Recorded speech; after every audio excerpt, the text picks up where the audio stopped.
Hi, this is Tamika and Aisha.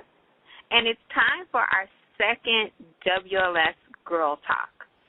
So yesterday in Facebook, I posted a question, and it said, curious, after WLS, so after weight loss surgery, would you say you are on a never-ending diet, 1, or would you consider your food choices to be a part of your overall lifestyle change, 2?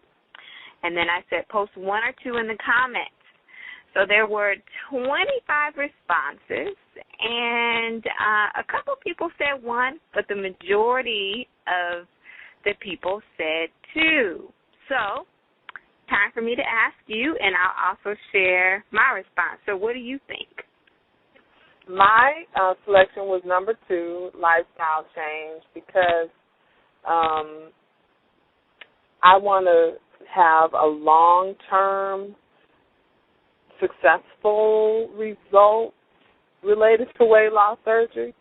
And it's odd because it's something that I have to get used to, like even protein first is something that people have to get used to after weight loss surgery. But I had surgery November 16th, and round about December, I was like realizing there's no out, because in the past, I would go on a diet or some type of meal plan, and in a couple, 2-3 weeks, it'd be like, all right, it's time to go Cheesecake Factory. Like, it's time to go do some big celebration because I lost some weight now. And then I would fall off the plan and gain a little weight I lost back and all of that. And so probably, 5-6 weeks after surgery, I'm looking around and I'm like, there's no out here. And so that was like my wake-up call that I'm not on a quote-unquote diet that I can't wait to get off of and go celebrate and have some big meal. And so I came to grips with the fact that this was a lifestyle change and realizing that I'm not going to be successful long-term if I don't make these changes now and really get used to them. So that's why I'm going with number 2. Yeah. And I'm thankful. I'm very thankful there's no out right. in terms of my stomach has physically been altered. I had RNY, laparoscopic RNY, and I want to move forward. I don't want to be the person towards food that I was prior to November 16th. Right. And, when I was listening to you talking, you said 2-3 weeks, and, you sort of say, okay, I'm done with this. How about 2-3 days? How about 2-3 hours? I remember, we would, some folks that I work with, we would go, like, on the cabbage soup diet and, make this big pot of cabbage soup and bring it in, and we would, go to the second day and go, let's go to Cheesecake Factory. Yeah. Because seriously, this is lame. And whenever I think about diet, somebody made a good point, and they were like, I think it's because when we look at the word diet, we sort of think of it as something negative. And, I think that's probably true because, and while I was driving yesterday on the way to get my fill, it's a 2.5-hour drive, and I was thinking about this, and, the first thing that popped up in my head is you go through the bariatric program, you have the psych eval, and one of the first questions that they ask you is, how many diets have you tried in the past?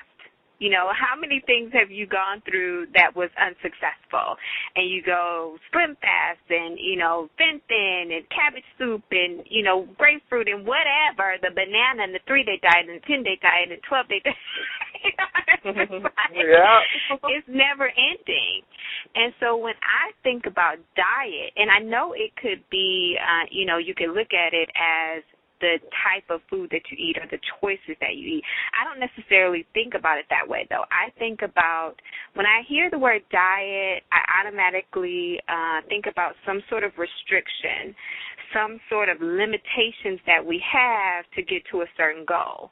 So you think about like Slim Fast, and they're like, you can go on this quick start program and you can lose, 10 pounds in the next week if you have 2 sensible meals and you exercise. And so they're telling you to do all of the things to change your life. Eat a sensible meal, exercise, but then drink this one shake, But you're trying to get to losing the 10 pounds.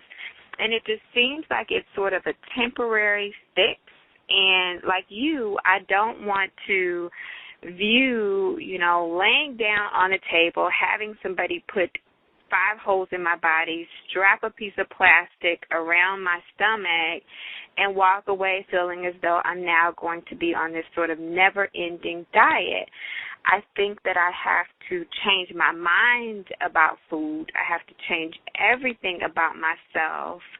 And that's why I vote for it being a lifestyle change and not necessarily a diet. Oh, my God.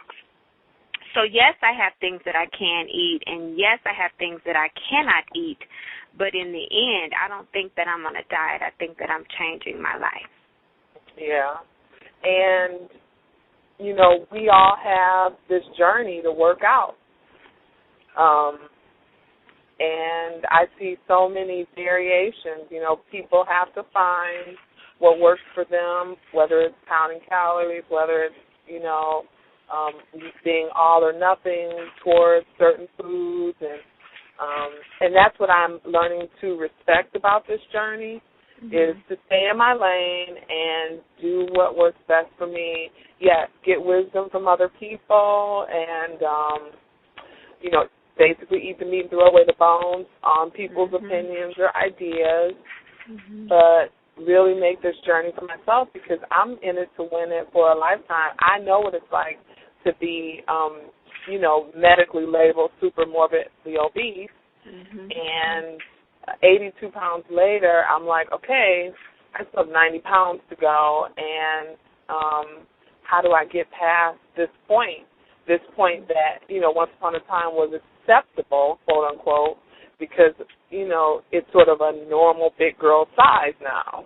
And I can't get to the goal that I have set before myself if I feel like I'm on a diet because, like I said, I realized 5 or 6 weeks in, there's no out.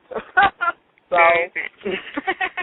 and I'm thankful there's no out, too, because I really did need a change. Yeah. I'm wearing, I posted on Facebook today that I'm wearing heels for the first time post-op. I saw that, and cute ones, too. Oh, thank you. And so I'm just like, I was scared almost to wear them today because are my feet going to hurt? But I've been in them since 8 o'clock this morning, and it's 6 o'clock California time, and I'm driving home from Los Angeles, and so it just, I can't believe it. I'm like, I'm in heels again. Thank you, weight loss surgery. So, but yeah. Okay. It's a lifestyle. It definitely is. And, not knocking anybody who wants to walk the journey out to being on a diet. Like you said, absolutely. I think we all need to figure out our way. We need to all figure out what our journey is going to be and do that. Learn from each other, but don't necessarily try to mimic what this person did and expect to get the same results that they did, because I've seen it so many times and it doesn't necessarily work out that way, and it creates a lot of disappointment in people. One of the things that I share with my coaching clients all the time is that they really have to find their own way. They have to find their own way. Like you said, eat the meat, throw away the bones, make it be what it needs to be so that you can be successful. Yeah. So I think that's it for today. Hope everybody's doing well. Yeah. And as Wendy would say again, onward. Onward. Okay, we'll talk to you guys later. Bye. Bye.